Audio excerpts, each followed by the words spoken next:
I got it. Yeah, Okay. don't worry about it. So Gabby's just going to give you her perspective from, as an undergraduate student, what are some things that you should expect? Okay, so I wanted to give you tips on how to succeed in academic life. There's 6 tips, and they're really important. So try to pay attention to these, and if you ever forget anything, they're going to be on Teams, so you can always look back at it. But the first thing is you need to get involved and get to know people. I know that with COVID, that's a little bit difficult now, but you can still try to make connections online, through Teams, whatever way you can, make connections and get to know people. You also should build a campus support system. Now, that can be anywhere from having your geo advisors be there for you, talking to your own advisors, talking to friends or classmates, anyone. And whenever you guys have questions, I always suggest that you talk to your advisors and professors first. Advisors are going to be the ones that know a lot about your academic field. So if you have questions about what you need to do to graduate or what classes you need to take, they're the people you need to talk to. If you have questions about class, talk to your professors. They know what you need to do. And if you want to have some advice about research or outside opportunities, they're also great people to talk to about advice because they've been in your position. They've been studying whatever you've been studying, and so they know what it is that you need. Always take advantage of the unique programs. So get involved with clubs and organizations. There's clubs that are cultural clubs. There's clubs that are sports clubs. There's a lot of things that you can get involved in. There's organizations like ASUNM, which is the student body.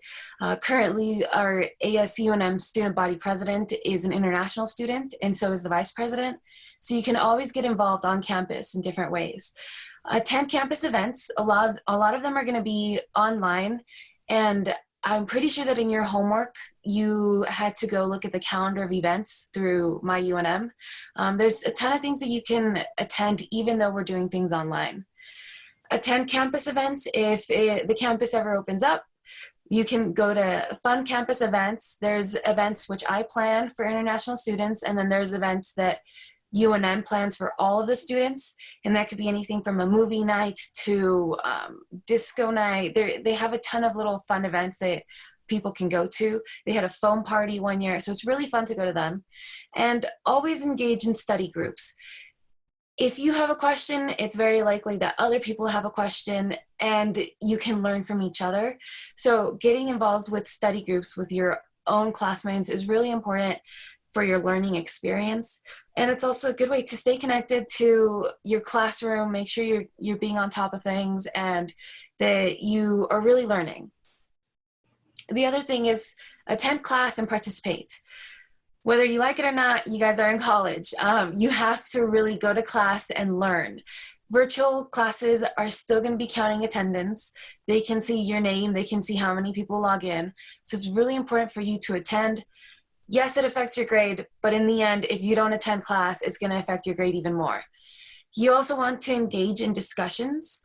Don't just sit there, but be engaged. Even if you're on Zoom, talk to people, ask questions. Whatever it is that keeps you engaged in discussions will help you in the long term. And always come prepared to class. You have to do your homework.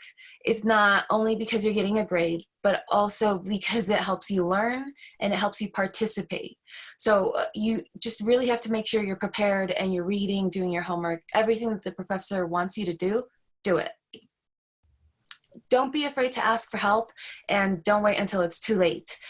A lot of students tend to wait until the last 4 weeks to go to CAPS or ask the professor for help or for extra credit.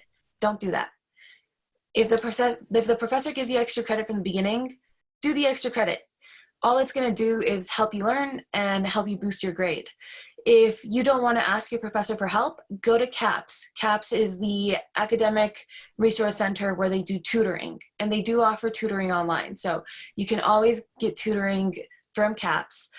They usually focus on the main subjects, but the tutors are there for a reason, and it's usually because the classes that they're tutoring for are the ones that all the students have a problem with.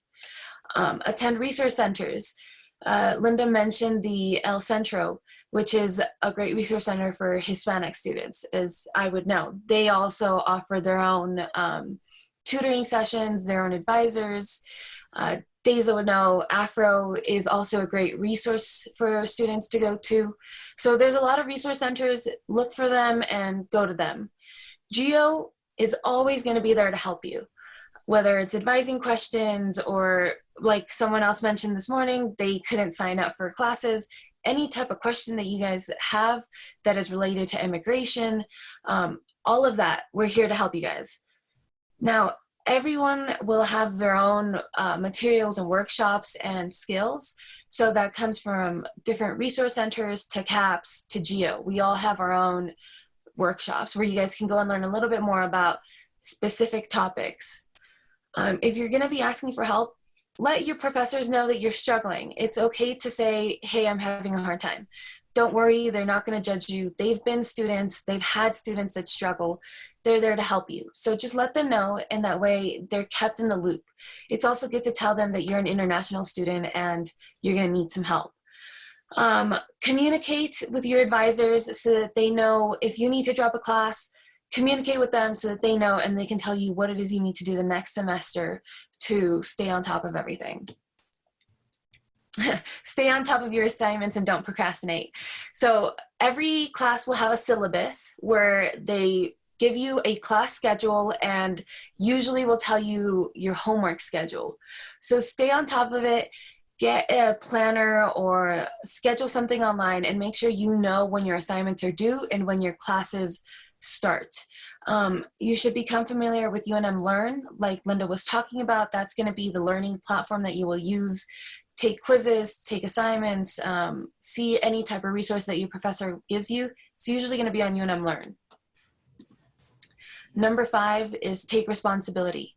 Attending class, doing your assignments, asking questions is up to you. You guys are adults, you're college students, you're not going to have as much help as you used to have, and that's okay. That's just part of the learning process, and it helps you prepare for the outside world whenever you get a job. So just make sure you're taking responsibility. Whenever you're doing assignments, you have to make sure that you really focus on them. Don't leave them to the last minute. When it comes to submitting things online, it's very possible that the website will stop working at the time that you have to turn something in. So make sure that you're really doing things beforehand. Take an active role in your education. You have to do your own work, and that means you cannot plagiarize. I know that in different countries it's a little bit different when it comes to plagiarizing. When I studied in Mexico, the way that you were citing things was a lot different than in the US. But in the US, be aware that it's very strict and you really have to cite all of your resources, and you cannot go online and copy an entire paragraph into your homework. That just can't happen for 2 reasons. 1, it's plagiarism. 2, now that you're submitting everything online, UNM has like a little, how would I say, like a program that's connected to UNM Learn that will read through your entire work, and it will compare it to other past work that has been submitted. And you really don't want to be caught for plagiarizing. At UNM, that could really have some dire consequences, such as being dropped from a class, getting a 0, or even having to go up in front of the academic departments and explain why you should stay at UNM. So please be careful with that. Always be proactive. Use the resources on campus like CAPS, anything where you can get tutoring, be proactive. Learn to be your own advocate. You have to speak up for yourself. You're not gonna be able to wait for someone to speak up for you, because if you wait, it might be too late. So be your own advocate, speak up, be the person who is not afraid to speak out. A teacher needs to know if they're talking too fast and it's not helping you learn. They need to know if the assignments that they gave you didn't make sense to you, because if it doesn't make sense to you, it's very likely it didn't make sense to the entire class. And always challenge yourself, be challenged. It's how you can stay integrated in your studies and really learn. And lastly, work hard, but play hard. school isn't all about work, work, work. You really have to make sure you have a balance. So have some fun, go out there and explore, see New Mexico, make your friends, and enjoy the experience that you're in. Get out of your comfort zone. You guys are all international students, so it's very likely that you're good at getting out of your comfort zone, but try to push it a little bit more. And you might really see that you have some great experiences just from doing that. And so this last slide is just for all of you to know. English 1110 is for second language students. A lot of you are going to have to complete the core requirements for English. And it's very suggested that instead of taking the regular students English, you take the second language English class. And that's just so that it prepares you more. It's tailored for international students, so it's a lot more helpful. The person to talk to is Suzanne McAllister, but really you can talk to your advisors and they can help you out with that. All right, that's it for me. Do you have anything else, Linda?